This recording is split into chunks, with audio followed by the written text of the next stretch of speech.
Hi guys, my name is Brady. Welcome or welcome back to the channel. And today we're working with this very low-key shop scene with a lot of in-frame practicals, work with some RGB light sources, and a lot more. We're starting with the wide, and then we're gonna cut into some details as well. And we're gonna go along step by step with the process that it took to get each and every individual shot and the lighting setup for each one.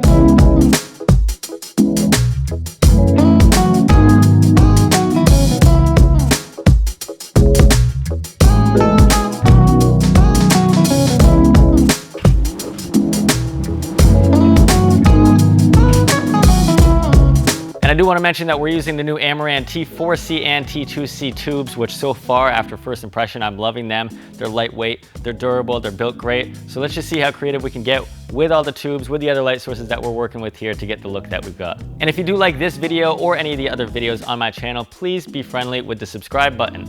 I'm sure you guys will get along well. But without further ado, let's go ahead and get into the video. So as always, when getting on a location, you're gonna set up your framing first. And I knew I wanted a slow push in because I've got this cool little dolly here. I don't know the brand. I know a lot of you guys have asked about it. I'm borrowing it from a friend who got it about 20 years ago. So I'm sorry that I can't help you with that, but it's this really cool small portable dolly.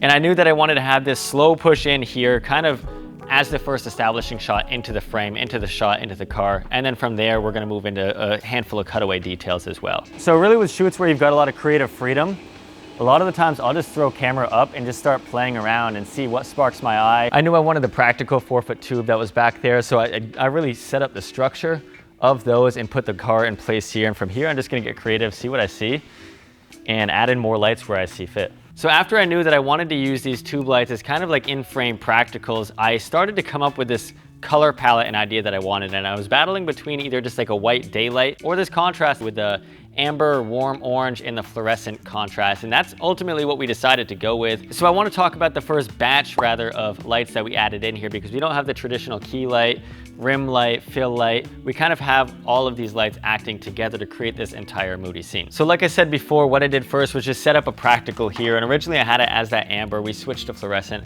further down the line, but I knew that I wanted this shop light feel. I wanted a lot of in-frame practicals. So I set this up. It looked great in the frame, but there was still a lot of dead space throughout the entire garage. So I moved over here and I rigged up this one as well. And all of these are just with magnet clips as well. So luckily we found a lot of steel to work with because we're in a shop. So we just slapped it up there and it worked fantastic. We've got a handful of miscellaneous Impact, Condor Blue, a couple other brands as well that I'll try to link down below. But we just really rigged these up because I wanted them in frame, and practicals get tricky to be in frame because you start to see stands or equipment. So having these magnets, having these clamps and clips and friction arms made it very easy to just rig these up wherever I needed to. And the lights themselves are just very lightweight, so I didn't have to worry about anything pulling down. So now that we had this, you know, kind of monochromatic one color tone fluorescent look with these in-frame practicals, there was still a lot of dark areas, a lot of shadow areas, and ultimately it wasn't quite there for me. So I asked myself how I could add some contrast, and one thing that came to mind was across the color wheel, you've got this amber orange warm color. So I took out the Nova that I've got, and I knew that I was gonna fill this entire place with a lot of haze. Haze takes very well to light. So by bringing up this Nova and blasting it really into the haze, it's just gonna create this atmospheric orange ambience, which contrasts very nice in the frame left corner with the fluorescent tubes that you're gonna see in frame. So now you've got this battling, nice pleasing color contrast that looks great in the frame, and then you're starting to fill out this ambience. So coming from the Nova being still a very bright source, it was actually casting a light flare into my lens on the dolly shot.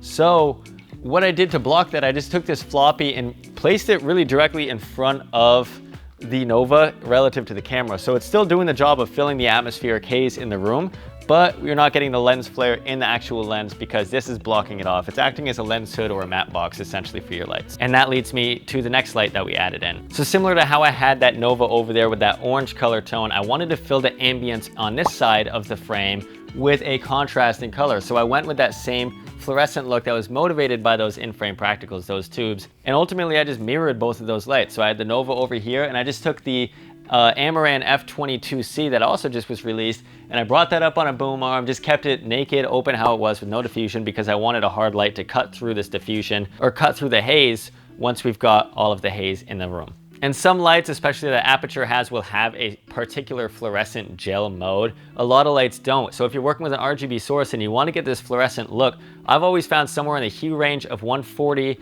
and the saturation range of 40% works fantastic to give you this really nice subtle green fluorescent look. In full transparency right now, I thought that these tubes were gonna die like any minute because we've had them on for, I don't know, 2 hours or so, just as we experiment to get the shots, and they're at 100%. And I just checked the Sidus Link app, and it's still saying full battery at like 2 hours left remaining. So that's something that I'm noticing with these, is the battery life, which is fantastic, because a lot of the times with tubes, it's very difficult to switch out batteries and have to worry about power when it's an in-frame practical especially. Oh, you might ask what I'm doing here. It's called a wet down. So a lot of the times, especially when working with night environments or dark environments, if you wet down the entire floor, it gives a whole other element of lighting and exposure and just reflections and cool dimension really in depth to your image. So that's what we're doing, is just wetting down the entire garage shop floor, just so when we've got our lights and our tubes and our headlights on, it gives another whole dimension, like I had mentioned before, to our frame. So ultimately what I'm doing is just taking one of the T2c tubes and just moving it around into cool parts of the engine bay, like the turbos or anything that just looks interesting. And I'm taking this kaleidoscope filter that's actually a Prism FX filter, and I've got my lens zoomed in, and I'm just brushing it across to see, you know, like what looks cool. Because the idea behind this is just making something look cool, interesting, dynamic. We're not as much following a storyline as far as where our lighting is coming from and why. It's ultimately just getting cool shadows, cool textures, and playing with dynamic light to see what sticks. Now that I'm cutting into some detail shots, I really just want to accentuate cool parts of the car. So I'm just going around and moving lights and having the guys work with me to move lights, keeping the same color scheme that we've got. So we've got this fluorescent T2c tube, and then we've got the amber orange, let's go for a sodium vapor T2c tube as well. And I'm just having them move around, and I'm creating this split of color contrast. So right here is taking to this fluorescent look, and then right over here you see these orange hints from the other tube as well, just creating this split of color contrast. And then again, I've just been playing around with this kaleidoscope here and seeing what kind of cool refraction I can get, because you get this really cool fringing of the light. So that's one of the benefits of having very portable and mobile lights like these tube lights, is that you can just kind of have your crew work with you on moving things around, or even just to spark interest as far as where you want your key light to be. Having a nice portable light is very, very convenient. So that wraps up this video, breaking down a few things that we talked about, really establishing this color contrast between the fluorescent and this sodium vapor kind of orange and green contrast, and then also using in-frame practicals via these T4c and T2c tubes, and then dynamic lighting, just moving around. And especially when you're getting creative with scenes, just use your lights as a dynamic source and just move them around and just see what looks good and what doesn't look good, especially in circumstances where you're not having a set shot list for each and every shot. So something like this, where you've got a little bit more creative freedom, you can definitely move your lights around, try different things, and get creative with you and your team. But as far as this video goes, that concludes everything here. I want to give a special shout out to Nate's Automotive and everybody here that helped make this happen, getting us this Ferrari, getting us this Audi R8, especially on short notice, and just making it look sweet. So I will see you all next week, and have a good one.